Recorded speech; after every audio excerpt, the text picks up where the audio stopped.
Welcome back, and yeah, this is the final reassembly of that electric clock. The case damage will be tackled potentially in a completely different series, and yeah, I'll just have to take it apart again, I guess. But I think you might be glad to notice that I have tinned up the ends of these cords here, so we can do a better job of putting it back together. So I'll just get this apart quick because I'll put it back together again.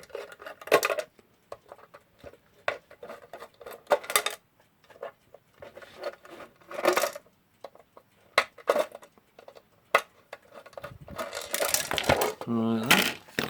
Alright, so now is the struggle of trying to remember how this went back together. Because, oh yeah, it's the pan, isn't it? So we need that. Which is this bit. It's a copper everywhere.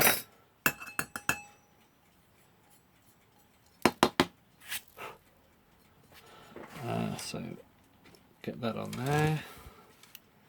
And am I missing anything else? I don't think I am. I don't think I'm missing any parts of the movement or anything. So yeah, there were 3 screws. I think they went like this actually. Yeah, and look, all the pivots line up. Okay, that's pretty interesting. You can oil it from the outside.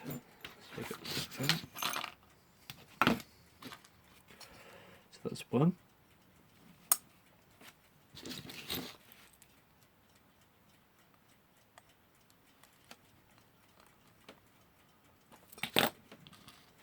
And that's 2.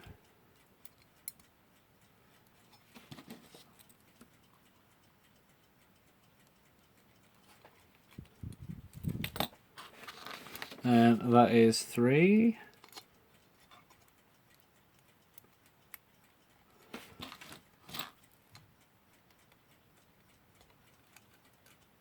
Like that. And that is it. So they're nice and tight. And this should mean that it is now attached. So can I still turn the rotor?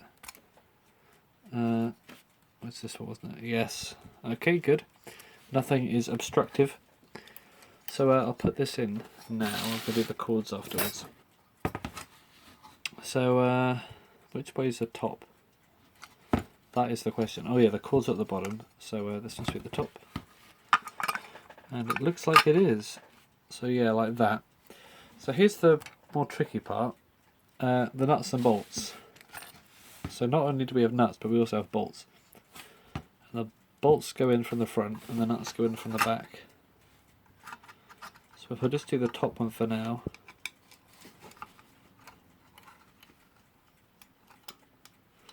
This is annoying because you've got to hold the bolt with a screwdriver when you're doing up the nut. Or rather the other way around, you hold the nut with your fingers, which is probably easier, isn't it? Like that. I'll do it up for a little bit now, and then I'll tighten it with pliers afterwards. So that's one. Lovely case design, this. Shame it's broken, but the damage isn't actually that bad. I personally would not mind having this in its current state on the mantelpiece. However, I'm sure there are many of you who would like to see someone attempt to repair this. So if I can think of a good method, still not 100% decided on what method that is, I will attempt to make this look a little bit better.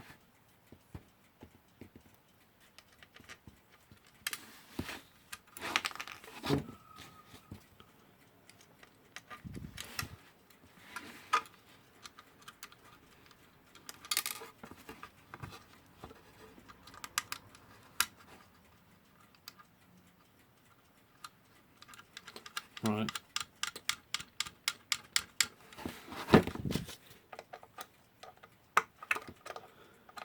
Okay, so that is like that, and I will tighten them up a little bit more with these pliers.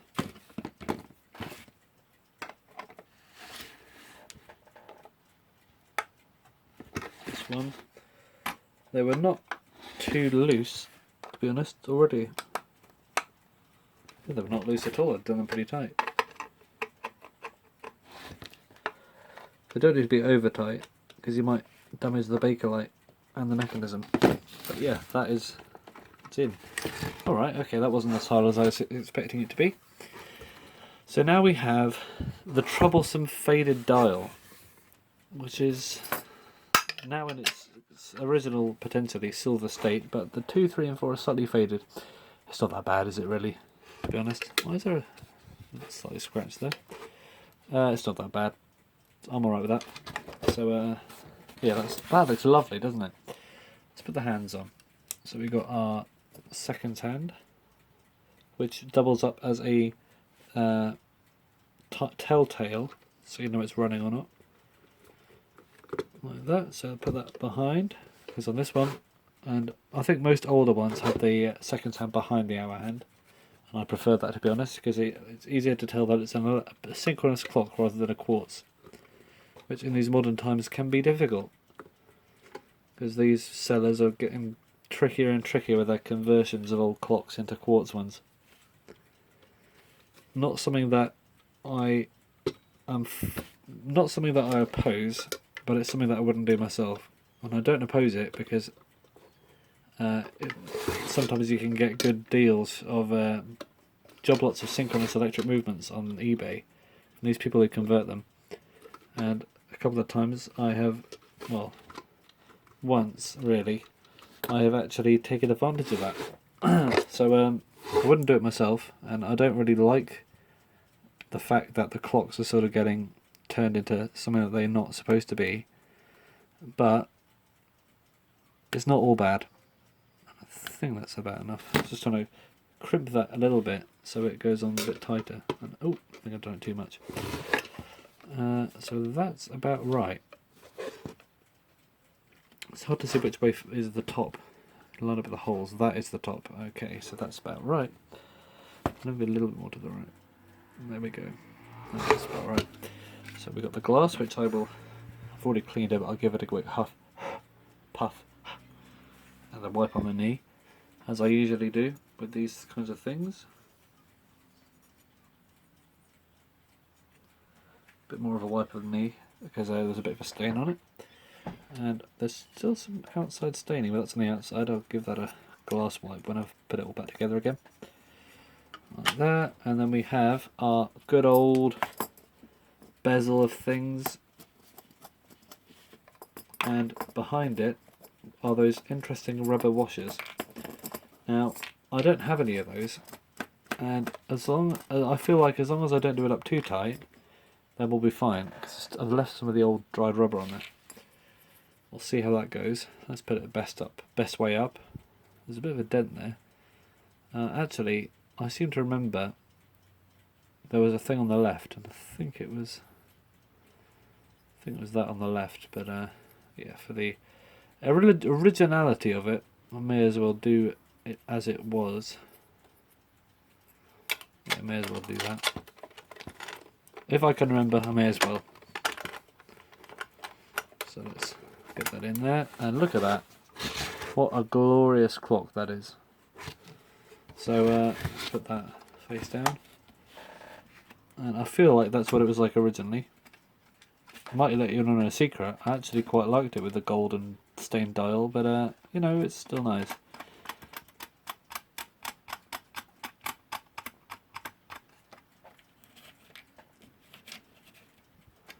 Let's put these in. These little washers with their rubber side down. What's left of the rubber. And originally they were done so that the glass wouldn't rotate in its thing. However, that sort of freaked me out a little bit, because if a glass does not sort of move even the slightest bit inside its thing, then I always feel like it's putting a lot of stress on it and it's going to snap any second. So I think this will make me more comfortable, to be honest, having it not done up completely super tight.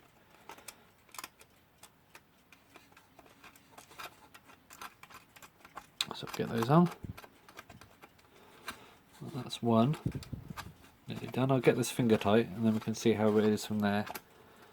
That's one. And this looks lovely, doesn't it? And this is two.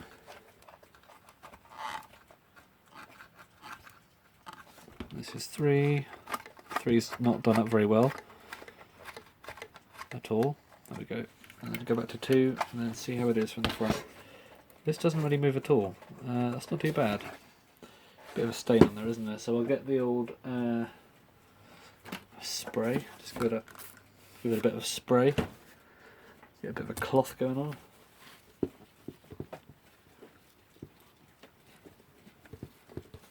Yeah, nice. That is it in terms of the front. What do you guys think? See my arm. I like that. It's cool, isn't it? Shame I don't know who made it. Can't find any information on this clock at all. No maker's marks on it, nothing. But yeah, I'm hoping one of you guys out there in the world who's watching this video, or maybe isn't watching this video but knows somewhere, please watch this video. Who made this based on this movement? So here's another closer look at it. From a distance, you might see this when you open up the back of the clock. Look at that. Look at that. There's a dog barking outside. Or maybe you'll be able to tell from the writing on the back. To start clock, to press this lever and gently and release with an arrow like that. Maybe hand adjustment, I might have said. Alternating current, but no maker's mark. And I've had a hunch, maybe this is actually a military machine. Because it's got 24-hour dial on it and no maker's mark. And it's quite a simple and rugged and probably quite accurate, because it's a synchronous clock design. So maybe it does have military connections. I'm not sure. That'd be cool if it did, but I doubt it somehow. I doubt it, but it's probably the most likely to be that out of, I don't know, compared to a Westclock's alarm clock or something. Speaking of Westclock's alarm clock, why haven't they done the cord? So here is our newly tinned-ended cord, and I probably should have done this before I put this in because it's a bit of a stretch of the angles. But I'll put one inside in. There we go. Goes in much nicer and much tidier. And I will try and get as much of the insulation up to the thing as possible, so it's not so didn't do too good of a job on this one, so it's not too uninsulated and bare like that. So I'll just do those up. Do them up now.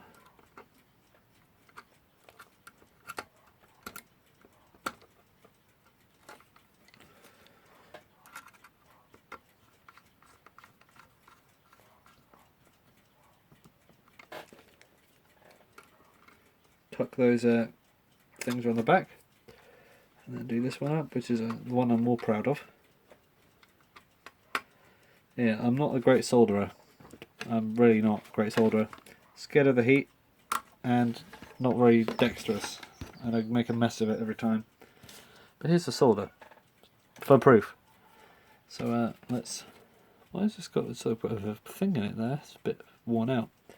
Put it in anyway. That's an atrocious noise. I don't know if you can hear that. Someone outside is wheeling some sort of trolley. And there we have it. Right, look at that. That is in there, and that is not going anywhere. See, blowing on it does not make a difference, but look. Oh, maybe it could go. No, there we go. It's in, and it's on, and it looks bad, but that's how it was. So, strain relief. Well, I just remember there is, in fact, a strain reliever. But it's not the right kind of strain reliever. This is a strain reliever for a thicker cord, because the other one I saw had its original cord on it, which is a cloth wrapped one, quite a big round one. So how can we improve this? Well, I think we can improve this by doing that, like that. That was I didn't mean to make that noise such as bad as that, but yeah, that should work now for our double flat. So yeah, apologise for that noise. I really wasn't as expecting it to come out of my mouth. But this is a nice countersunk hole at the bottom.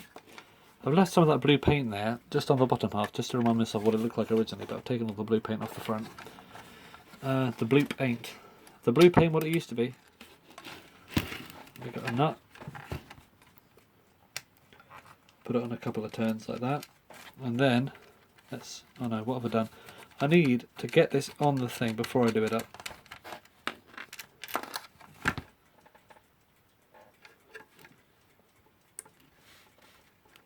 Huzzah! Ain't that something? Look at that, right.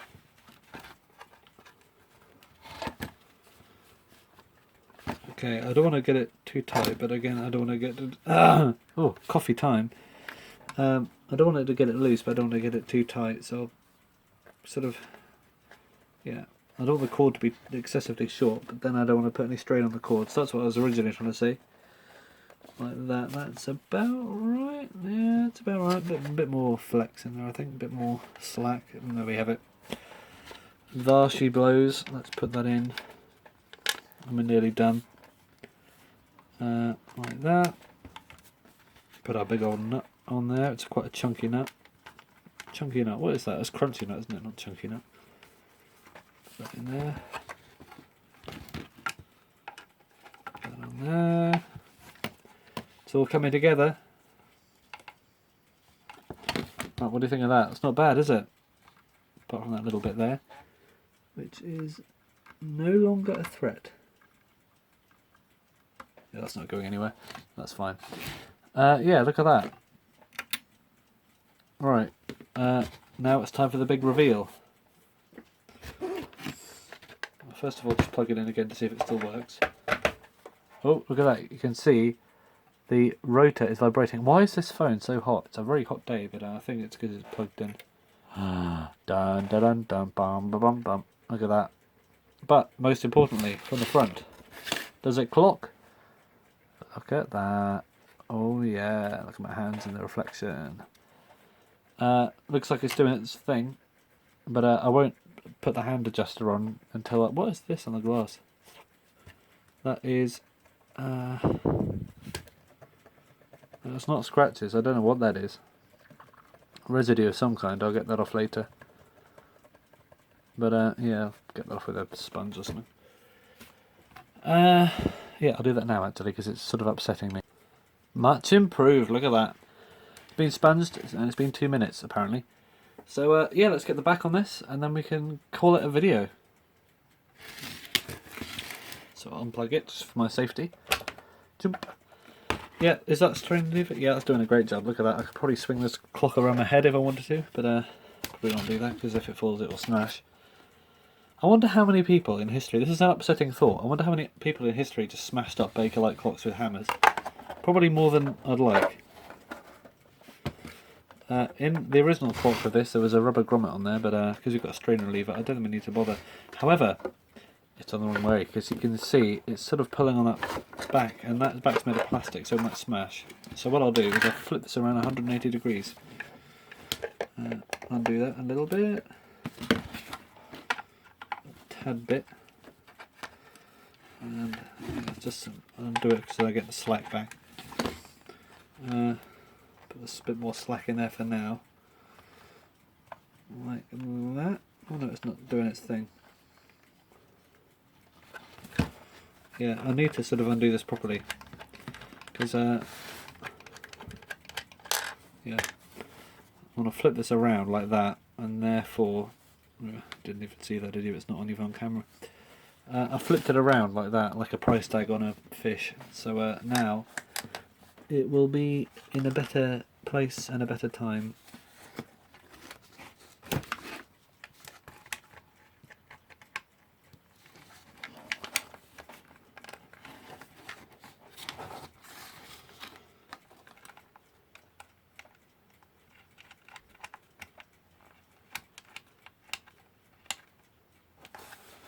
Rightio.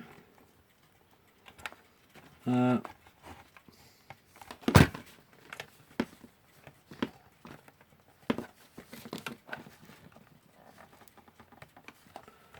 on a minute, this is a bit of a pain. I'll do one at a time. I can get a lot more slack out of this one, because it's in a better position. Oh, my finger's getting absolutely molded.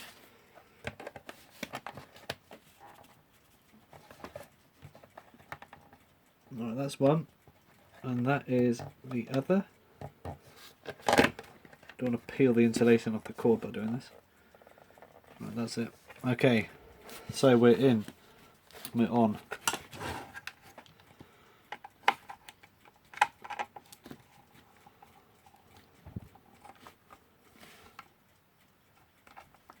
And that is still a bit slack in there, so that's fine.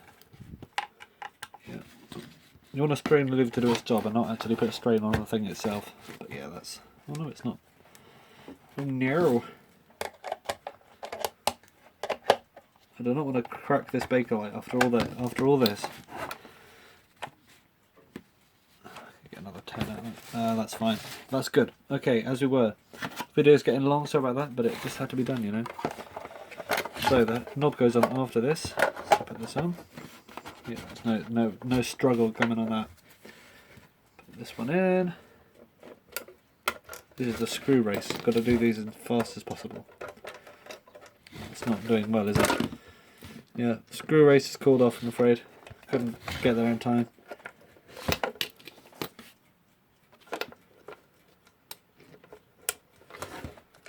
So, oh, some things just, you know, so they just make you go.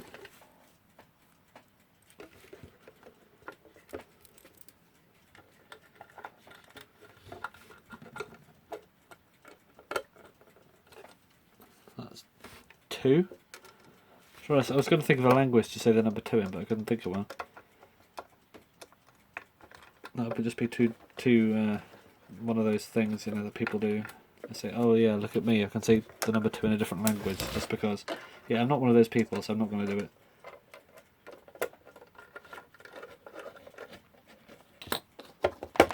Ooh, look at that! Back is on. There's a bit of a bow in there. They should have put another one at the top, but they didn't, so I have to deal with that. But as you can see, potentially you might be able to see the rotor spinning in the back when I plug it in. But where is the knob at? Here it is, and it's filthy. Yeah, do about that. I don't want to put any isopropyl any more isopropyl alcohol on my hands because they're dry as a bone. Actually, that did an alright job. Alright, does it spin? Ooh. Right, what is the actual time? Well, I may as well do that after I've started the clock. So, let's plug it in. Here we have a PMS made in Hong Kong. What is this doing here?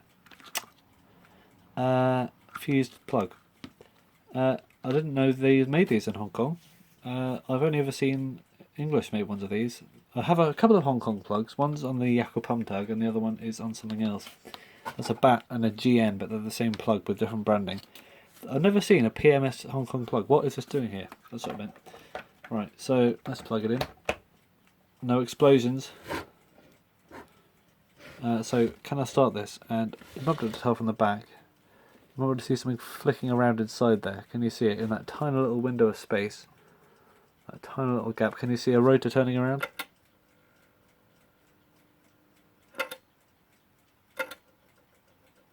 Oh yeah, there it is. Right, I don't know why I didn't do it immediately, probably because it's not used to being on its back. So let's just keep going. And yeah, the cord's too short for turning it around for some reason, so I'll do this. And it's running. Okay, so the actual time is, it's quite late, it's 9:05. So do I get an electric shock when I do this? No, I don't. No sign of sniffling or frittling when I'm doing this, so that's pretty good. And 9 and 6. It's 6 past now. Yeah, and I haven't even really sort of what's the word? Not noticed, but acknowledged, I guess is a better word. I barely acknowledged the fact that the numbers are faded at all, so it doesn't really matter, does it? So look at that, what a lovely item this is. 30s or 40s, I think, definitely. Maybe 30s, maybe 40s. Not too good on the styles of these things, to be honest. I think it's 30s because it's quite Art Deco, isn't it? Art Deco hands on it. I mean, it's sort of lumpy style after that. The 40s is sort of lumpy. But yeah, it's a lovely thing, and it deserves a place and to be plugged in somewhere. I don't know where that is yet. I don't really have a spot with a cord this short. I mean, it's literally the end of the cord is right there. So it's a very short cord. But I'm sure if I ever find a shelf, well, I mean, I may as well just get another cord. Thing is, cord's expensive, and I need to wait for like I find an appliance in someone's bin or something. I just take the cord off that. I don't know, but I need to get hold of a cord somehow. That's long enough, so I'll plug that in, and then we'll have a long corded clock that does a good job of being a clock. So I'll leave this plugged in for a while, And that's it, to be honest. I don't think you'll see any more videos on this until I plan my plans on repairing that big bit out the bottom, out the back.